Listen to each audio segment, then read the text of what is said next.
Hello guys, welcome back to Dato Ambas TV. Ito meron tayong buong pustiso dito. Ito ay may gold mesh. Ito, may gold. Tawag dito ay gold mesh. Nilalagyan ng ganito yung pustiso para reinforcement sa pustiso para hindi mabasag kung mabagsak. In case na mabagsak, hindi siya basta-basta mababagsak dahil may reinforcement na gold mesh. Ito sa baba meron din wire.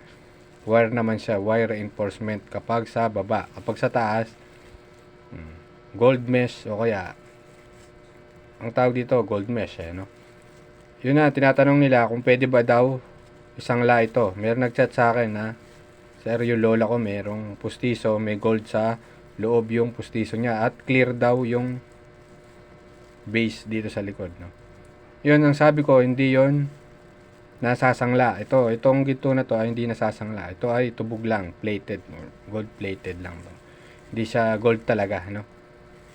Pero kung titingnan mo, kala mo totoong gold kasi napakanipis nito, napakagaan at madali ding malambot na klase ng mesh. So, hindi po nasasangla ang gold mesh. Dito tunay na ginto.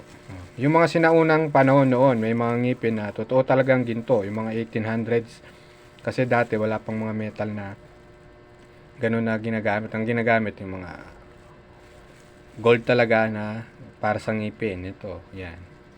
Ito, hindi na. Ano lang to, gold mesh ang tawag dito. Ito ay isang reinforcement sa pustiso. Yun lang guys. Thanks for watching. Bye bye.